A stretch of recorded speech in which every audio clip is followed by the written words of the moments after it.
Avant de passer la parole à Virginie, Claes, je ne sais pas pourquoi je la rebaptise. Moi, j'ai envie de vous demander quand même, là, à ce stade, qui négocie aujourd'hui? Qui c'est qui négocie actuellement? C'est qui? C'est vous? Non, ce n'est pas moi, ce sont mes collègues du ministère des Transports. C'est eux qui négocient? Oui. C'est une donc interrogation. Un secrétariat d'État qui est sous la compétence de Madame Royal. Parce que je ne vous cache pas que je n'ai pas du tout compris tout à l'heure qu'elle avait connaissance de ce contrat. Elle nous a parlé d'écotaxe, mais le contrat, elle n'a pas l'air de le connaître. Je me suis fait, moi, informer du contenu du contrat, des risques, de façon un peu plus détaillée que ce que j'ai évoqué, mais pour les raisons que j'ai indiquées, je ne peux en dire plus.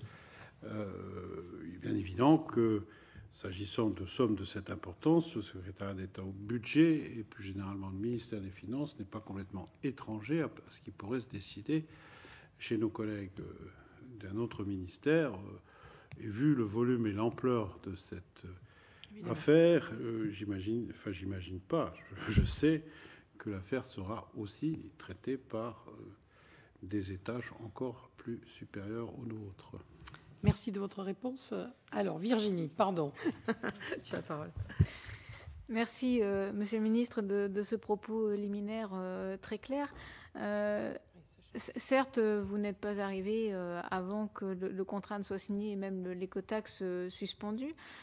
J'aurais voulu savoir quelle analyse vous faites des contraintes différentes entre la fiscalité vue de Bercy et la fiscalité écologique, puisque généralement, fiscalité écologique, on essaye de viser, puisqu'on veut être incitatif, de viser un faible nombre de contribuables, ceux dont on veut changer le comportement, et avec un taux élevé, d'être incitatif à changer le comportement, alors que la fiscalité, entre guillemets, vue de Bercy, vous me pardonnerez l'expression, vise plutôt à être assez indolore et à avoir une assiette très large et du coup un taux très modéré.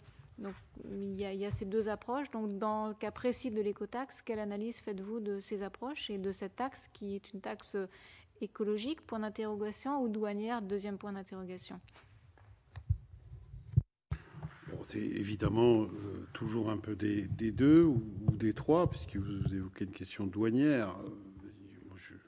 J'avais entendu aussi dans votre question, au début de votre question, la question entre la fiscalité environnementale en termes de comportement, oui, la fiscalité, on peut enlever même le mot environnemental, en termes de rendement. C'est évidemment toujours une question importante. On a évoqué d'ailleurs à propos d'autres sujets que vous connaissez certainement très bien aussi, à savoir par exemple la fiscalité, enfin la contribution climat-énergie sur les énergies, où on a là aussi le même type d'interrogation,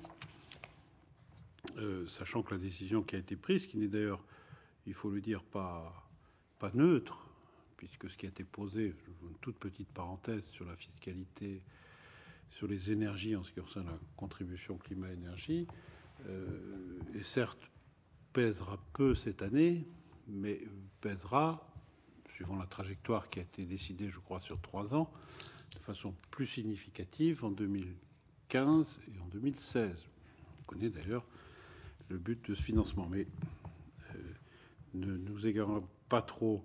Je crois qu'en ce qui concerne cette taxe poids lourd, elle a cette vertu que j'évoquais en creux dans mon propos liminaire, c'est de faire prendre conscience que l'utilisation des grandes voies routières, enfin des grandes ou des petites d'ailleurs, a un coût. Il n'est pas seulement un coût d'investissement. Enfin, les élus départementaux, par exemple, voire communaux, ou intercommunaux, savent bien que des programmes d'entretien de réseaux routiers ont forcément un coût, puisqu'il y a de façon récurrente des dépenses à assumer. Les transferts, d'ailleurs, des routes nationales aux routes départementales l'ont prouvé que le débat était important. Et donc, je pense que peut-être que plus que sur d'autres domaines, la première étape consiste à se dire que la route n'est pas quelque chose de gratuit. Et si nos concitoyens la payent sous forme d'impôts, ne le perçoivent peut-être pas toujours, en tout cas ceux qui l'utilisent, qui ne sont pas contributeurs, ils ne sont pas contribuables dans notre pays, il est tout à fait logique qu'ils y participent. Et là, on peut penser qu'il y a une vocation de rendement. Après, en ce qui concerne les déports de mode de transport, d'un mode route sur un mode rail, voire un mode fluvial, je crois qu'il y a peut-être des enjeux qui vont au-delà ou en tout cas des outils qui vont au-delà de questions de prix, enfin, il me semble, et que notamment la mise à disposition de services, je pense aux grandes infrastructures de transport, cette liaison qui va en gros de Luxembourg à Hendaye par le train, les questions des voies fluviales sont des questions où les investissements sont extrêmement lourds. Et aujourd'hui, j'ai un peu le sentiment qu'on est plus en défaut de propositions d'alternatives que sur une affaire de coût. C'est plutôt les transporteurs généralement, je ne suis pas spécialiste de ces questions, mais vous disent plutôt que c'est difficile de trouver des moyens d'utiliser du rail pour faire tel ou tel type de transport parce que l'offre n'est pas là, plutôt que des questions de prix, même si c'est vrai que sur des axes particulièrement existants, il y a probablement des questions de prix. Donc je pense que, c'est mon point de vue en tout cas, n'étant encore une fois pas un grand spécialiste de ces questions, la vocation rendement et financement des infrastructures, qui sont d'ailleurs pas forcément que des infrastructures routières, puisque la FIF est amenée à contribuer sur d'autres infrastructures, je pense notamment aux voies ferrées, que les infrastructures routières. Donc là, il y a un effet effectivement de rendement, il faut le dire, peut-être plus important que dans d'autres éléments de fiscalité dite environnementale, comme bien sûr les TGAP ou alors la contribution climat-énergie. Merci. Justement, puisqu'on parle de la FIF, vous l'avez évoqué, la perte en année pleine, tant qu'on n'engrangera pas de recettes, ce chiffre autour de 750 millions d'euros. Comment, pour 2014, cette perte va-t-elle être compensée? Il semblerait, d'après le pacte de stabilité, que ce sera via la réduction de la dépense publique, ou il y a d'autres pistes qui sont envisagées? Je crois de mémoire qu'un abondement de 300 millions d'euros, je crois, a été mis en place pour permettre à la FIF de respecter ses engagements, les engagements en tout cas qui ont déjà été pris et qui sont, je veux dire qu'on ne peut pas arrêter comme ça, que le budget de la FIF permet un total de dépenses de l'ordre d'1,8 milliard, c'est-à-dire un niveau comparable pour cette année au budget précédent, peu de choses près, puisqu'on était, je crois, autour d'1,9 milliard de dépenses de la FIF. Il est clair, je l'ai dit d'entrée de jeu, que s'il n'y avait pas une recette de substitution, il faudra clairement et rapidement se poser la question. Je pense qu'elle ne se pose pas complètement en 2014, même si j'ai bien déjà entendu le président Philippe Duron me dire que ça commence à être tendu. Il faudra bien se poser la question de nouveaux engagements, de nouveaux programmes ou de nouvelles tranches de programmes en cours, tant qu'on n'aura pas envisagé une recette de substitution. Et dans l'état actuel des travaux budgétaires dans le cadre du programme de stabilité, je n'envisage pas à ce stade de nouvel abondement budgétaire sans trouver de nouvelles ressources. Ça va déjà être suffisamment difficile de trouver la cinquantaine de milliards qui est couramment évoquée, et je n'imagine pas d'amendement budgétaire, je dis bien à ce stade. Et donc la recherche de nouvelles ressources sous une forme dont je crois ma collègue a parlé un peu tout à l'heure et sur lequel le gouvernement travaille est incontournable. Et notre collègue Doligé n'est pas là, mais s'il était là, il vous aurait certainement posé la question. Il nous en voudrait de ne pas l'avoir fait. Les collectivités territoriales, elles, se verront-elles compensées d'une façon ou d'une autre, et partiellement ou totalement, du fait de la suspension et donc des recettes qu'elles attendaient, elles aussi, de leur côté? Surtout que c'est une décision unilatérale de l'État, quand même. Oui, mais bon... il y a une décision qui a été prise par l'État. C'est vrai. Il n'y a pas eu non plus forcément un soutien immense dans la mise en place de l'écotaxe de la part, y compris de certaines collectivités locales. Ça a été assez inégal, ce que j'ai observé comme ça, encore une fois, d'assez loin. J'ai entendu certains présidents de conseils généraux, présidents de région dire « Non, mais nous, on est pour l'écotaxe, parce qu'effectivement, ça viendra abonder nos recettes et nos budgets locaux. » Je ne citerai pas de nom, mais j'en ai entendu, je pourrais les citer.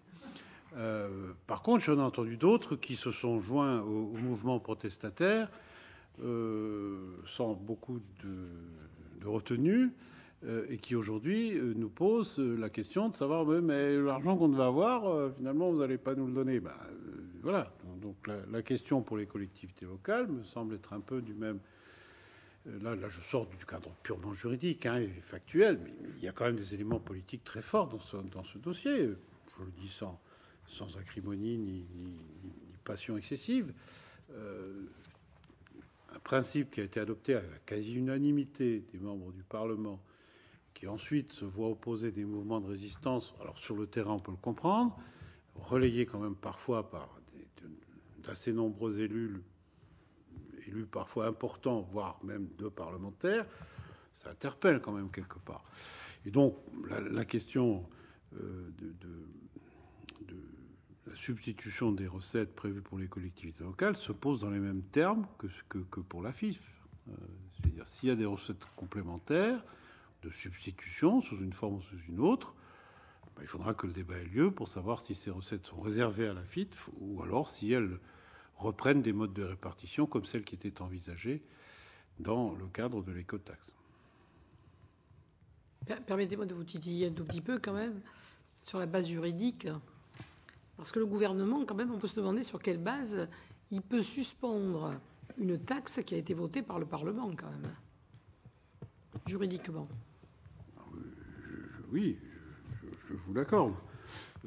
Néanmoins, il y avait un certain nombre d'éléments. Il y a un certain nombre dans le dossier. Vous savez quelles étaient les options en ce qui concerne la position par rapport à Ecomove sur le plan juridique. Il y avait la position qui pouvait consister à dire on peut dénoncer le contrat, certains ont eu cette position, on peut dénoncer le contrat pour motif de faute de la part de l'exploitant. Et il y en avait. Était-elle suffisante pour qu'un contentieux aboutisse à donner raison forcément à l'État? Il a, je crois, finalement été estimé que c'était un risque important, probablement duré un certain temps, comme disait l'autre, et qui comportait un risque juridique de perdre un tel procès important. Mais il existait des éléments, quand même.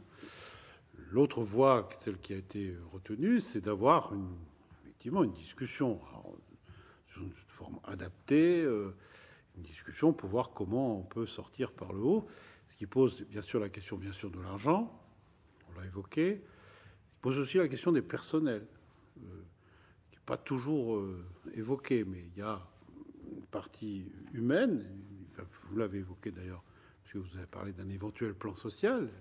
Il y a, je crois, 300 personnes qui travaillent pour Ecomove, et il y a également un peu plus d'une centaine de personnes des douanes qui travaillent aussi sur cette question. 120, il me semble, dans une région d'ailleurs très proche de la mienne, puisque ceci se passe beaucoup autour de Metz. Et il y a aussi donc à appréhender cette question, parce que je parle là des douaniers qui sont aujourd'hui sous ma responsabilité. Ce sont souvent des gens qui ont été déjà déplacés, parce qu'il y a eu des restructurations dans les douanes, qui ont été déplacés une première fois. On les a installés sur Metz pour se mettre à disposition. Et puis, si les choses ne se transformaient pas en laissant une activité suffisante sur Metz, il faudra encore qu'ils se déplacent. Indépendamment de la question financière, c'est une question humaine qui se pose derrière.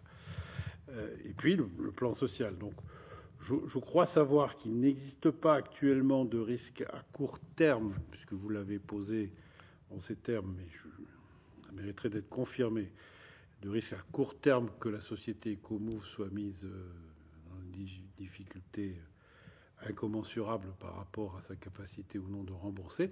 Une chose est sûre, c'est que ça génère des frais financiers. Il faudrait bien que quelqu'un les paye à un moment donné. Et on peut être appelé à participer à ces frais financiers sur le motif que vous avez indiqué. Mais aujourd'hui, ça ne me semble pas être un risque court terme, en tout cas selon les informations dont je dispose, et elles sont assez partielles, s'agissant de dossier qui n'est pas forcément traité immédiatement dans mes services. Tenir comme ça sur ce dossier. Donc vous avez fixé quand même une date, c'était intéressant dans votre propos liminaire. Vous avez calculé jusqu'au 1er janvier 2015, voilà, sur l'exercice budgétaire, autrement dit. Hein. Donc ça, à partir du 1er janvier 2015, j'ai cru comprendre que dans votre esprit, ça veut dire qu'on ne peut pas aller au-delà quand même.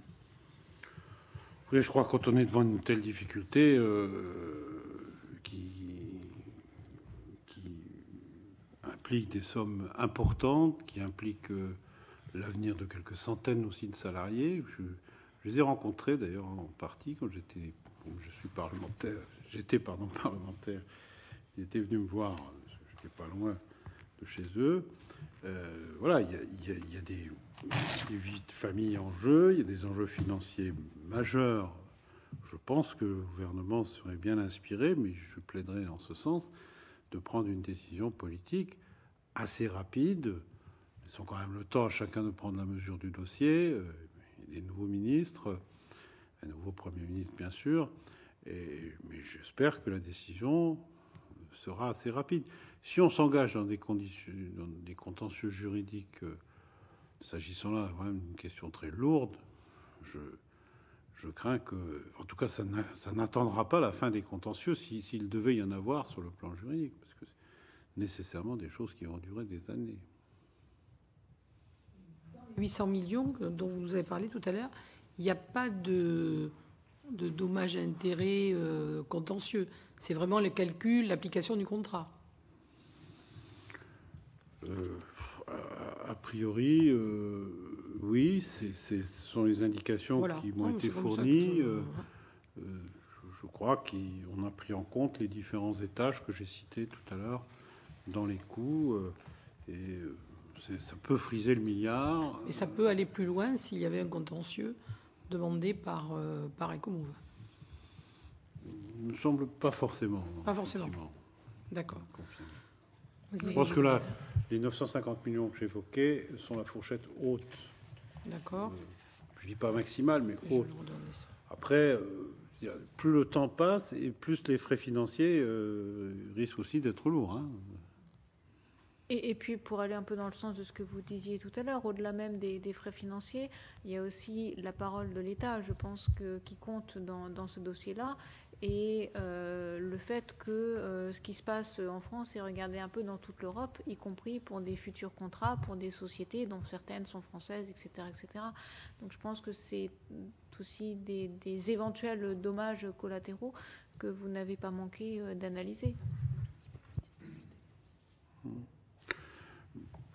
Vous avez raison. Moi, je rêve. Je pense que l'Europe eût été bien inspirée de traiter à son échelle ce type de questions. Mais des taxes existent déjà dans certains pays. On voit les difficultés qui peuvent exister dans d'autres pays. Je ne sais pas si aujourd'hui on pourrait... Voilà, c'est toujours plus facile quand on part de rien et qu'on met quelque chose en place, plutôt que quand on essaie de concilier des choses qui se sont bâties, pas forcément de façon harmonisée. Mais bon, voilà. Après, s'agissant d'une société, je crois, à majorité italienne, c'est sûr qu'il y a un petit volet diplomatique dans cette affaire. Bon, ce qui pourra se régler.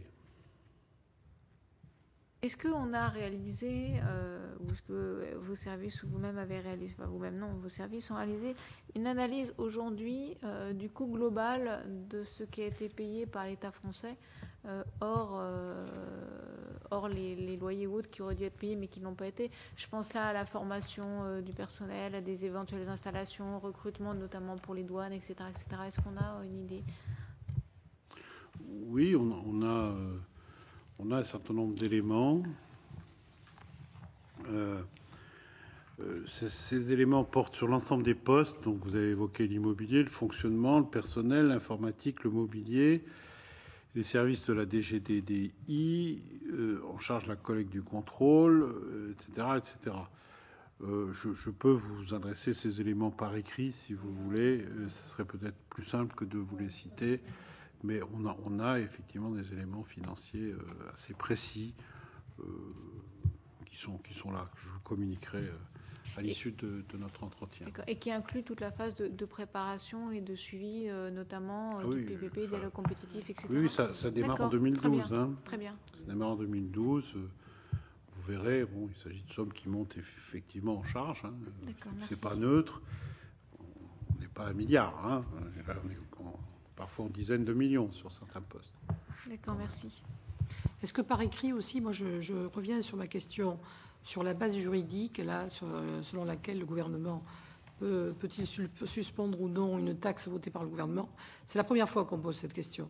Votée par le Parlement, pardon. C'est la première fois qu'on pose cette question, mais cette question nous paraît importante au niveau de la Commission. Il n'y a pas de précédent à la limite, donc c'est vrai que je souhaiterais que vous y répondiez par écrit, que vous nous disiez sur quelle base juridique, je répète ma question, le gouvernement peut-il suspendre une taxe votée par le Parlement? Parce que c'est quand même de ça qu'il s'agit, et donc on peut se poser légitimement cette question juridique. Je pense que notre commission doit répondre et doit le dire dans son rapport.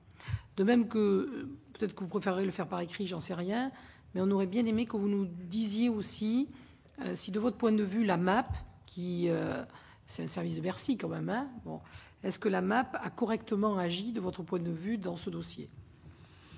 Vous pouvez vous le demander aussi par écrit, si vous voulez. Pour pas... C'est une des questions sur lesquelles on aimerait bien avoir votre retour aussi, qui est intéressant. On a écouté M. Bergère, on a eu un certain nombre de choses qui ont été dites dans les auditions que vous avez pu voir, mais pour nous, c'est important que vous nous disiez si vous estimez que, au moment de l'évaluation préalable, notamment, si la MAP a correctement agi dans ce dossier. Oui, juste quelques éléments, mais je vous les préciserai par écrit. Je crois que ce contrat avait été contesté d'ailleurs. Enfin, il y a eu une première contestation. L'attribution a été contestée devant. Et après, il y a eu une décision du Conseil d'État qui a. C'est ça, le Conseil d'État a cassé la décision. Non, première instance a cassé, et après le Conseil d'État a annulé la décision de première instance. Oui, c'est bien ce que je dis. En première instance, le contrat a été annulé et le Conseil d'État l'a rétabli. On est d'accord. Je n'ai pas donné des gages, mais c'était le regard du rapporteur général de l'époque m'a permis de regarder ce premier élément. Moi, ce qui m'est dit effectivement, c'est que la mission d'appui au PPP avait rendu un avis favorable avec des réserves. Je vous l'ai dit tout à l'heure, je vous le répète, notamment quant à la procédure de résiliation et du coût. On pourrait peut-être vous apporter des précisions et développer cette prise de position.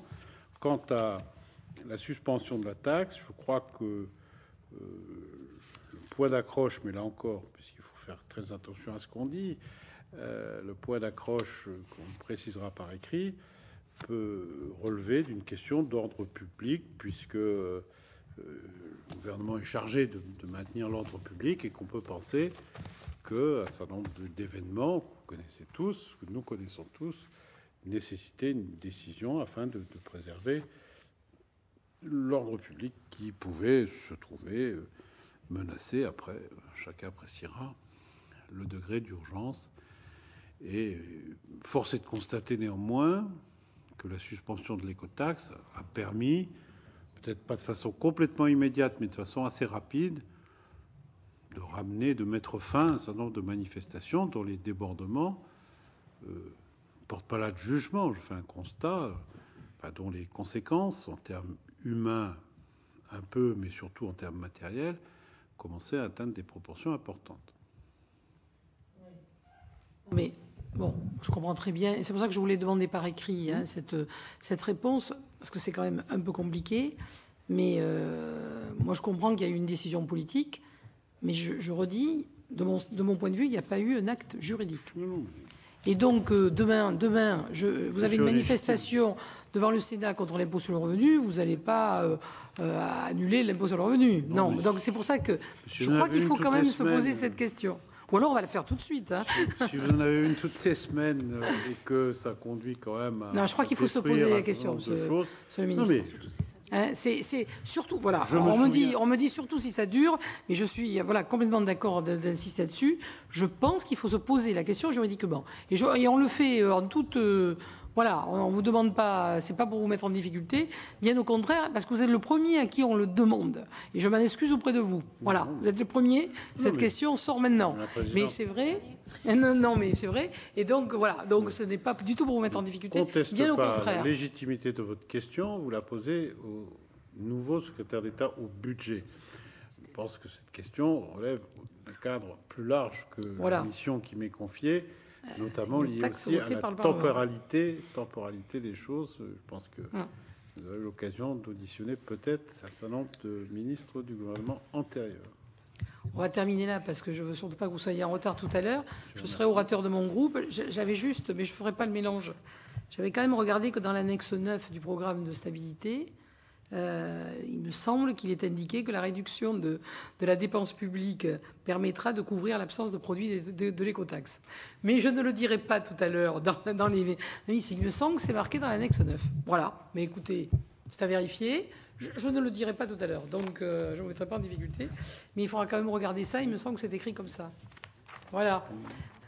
Ceci étant, si Virginie n'a pas d'autres questions... Je vais vous remercier. Merci, Madame la Présidente. Vous être prêté à cet exercice qui n'est jamais facile.